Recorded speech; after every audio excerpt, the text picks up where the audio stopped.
So I started buying pre-loved luxury items back in college. And what got me into it was I actually missed out on a particular season, I remember, of the Phillip Lim collection. And I really liked one particular sweater from that collection, and it had sold out. I didn't have the chance to buy it. And so the beauty of pre-loved luxury items is it'll give you the chance to buy things that you might have missed out on in the past. So maybe it was something that you grew up with and saw when you were a teenager and you didn't have the pocket money to buy it back then, and then now as an adult you can find it again in a secondhand or vintage shop. Another thing that I really like about pre-loved goods is the chances of you bumping into someone with wearing or bringing the exact same item is pretty low, so that's always a plus in the fashion world. And of course, last but not least, it does have a lot of environmental significance. Supporting the secondhand industry really saves old clothing, old bags from going into the landfill from otherwise being thrown away. If you can give it second life, and if someone else can cherish what you once really loved yourself, then why not? So I really like the concept of secondhand luxury.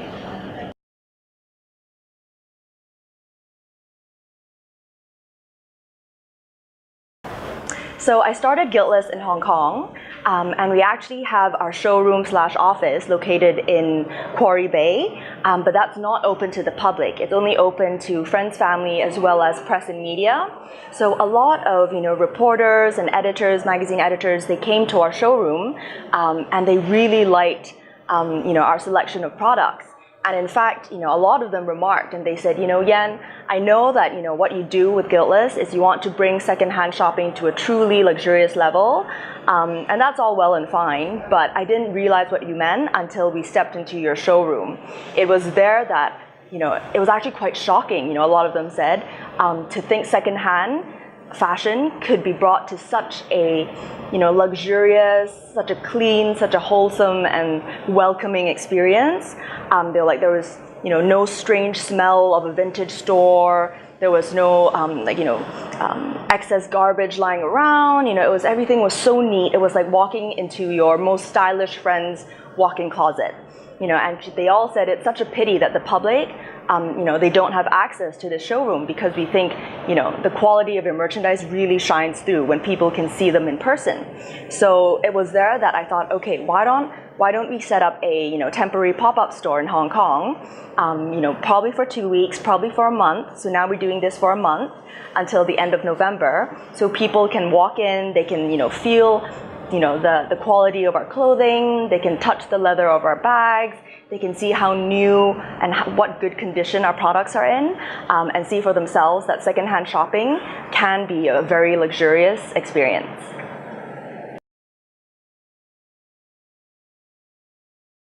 So in terms of offline expansion, we don't plan to do a permanent retail space at the moment, just because as a startup we have finite resources, and we do want to perfect our online shopping experience for our customers. So most of our time and resources will be put onto our online platform, guiltless.com. However, the idea of pop-ups, especially after doing our first pop-up here, it's been very, very rewarding, and so I do think this is a very viable channel. So next year, stay tuned. We're thinking of doing possibly another pop-up in Hong Kong. We're definitely looking into doing pop-ups in other of our key location and markets, possibly around East Asia and Southeast Asia for the time being, in all the major cities, fingers crossed, as well as we're also in talks with a few real estate developers, because they would love to bring this idea of responsible shopping and guiltless shopping to their high-end shopping malls. So possibly starting consignment pickup spots, etc., etc. So in terms of that, that would be our plans for offline expansion.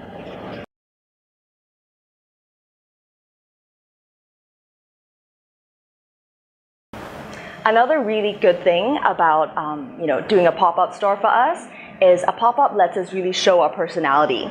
So with Guiltless, with secondhand shopping, we want to bring a fun, a very lively, a very exuberant and exciting personality to our store. And so this time at the pop-up, we created what I mentioned just now, our crane game machine. So this is what I mentioned. So as long as you scan your Facebook QR code, that registers you to our Facebook chatbot, and then this crane will move, and you can control it with this. and each of these balls contains a gift. So the gold ones, I'm telling you my secret, are the biggest gifts, the biggest and most luxurious giveaways that we have. They range from Chanel bags to sunglasses to designer necklaces and accessories. And then the purple and the yellow, the purple and the white balls have other smaller gifts, as well as cash coupons that people can use. So that's a good way that a pop-up can not only help us boost sales and bring awareness, but also demonstrate our personality.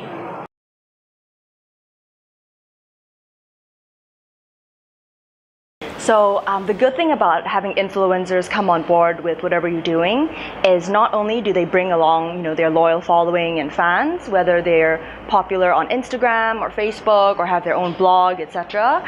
They help you spread awareness. So other than putting up posters, flyers, doing your own marketing, they can also tap into their whole different set of customer base and their own market.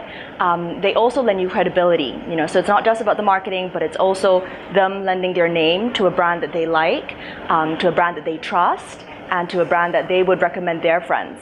So by engaging them, by inviting them to come to our opening party, and by having a lot of them as personal friends of mine, it's really great that they can share their expertise as well as fan base with Guiltless, and so Guiltless can get our name out there more.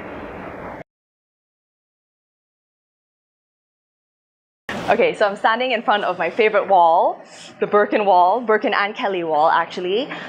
So every girl's dream bag, would have to belong to Hermes. Either the Birkin or the Kelly. They've been super popular for decades, and they all just always seem to be a hit. I read up a lot on let's say Business of Fashion, Fashionista.com, and all these fashion industry reports. And a lot of people actually say that Birkins are a better investment than gold and diamonds because graphing their price point and the level of appreciation, their value actually exceeds that of the growth of diamonds and precious metals. So that's interesting. So husbands, if you're listening to this, better buy your wife, your girlfriend a Birkin. So I guess for me, I actually have the exact same Lizard Kelly.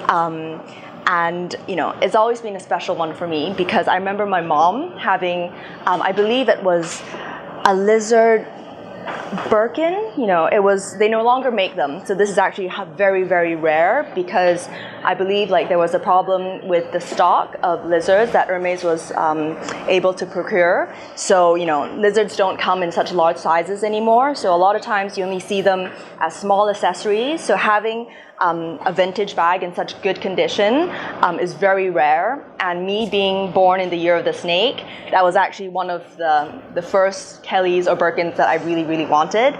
So when I managed to find one, I was over the moon. And when I managed to find two, with the second one being here, I was even more happy. So that one I'm very proud of. And of course, every Birkin has its own story to tell. So I definitely recommend you to, if one day you chance upon one, it's definitely a girl's dream come true.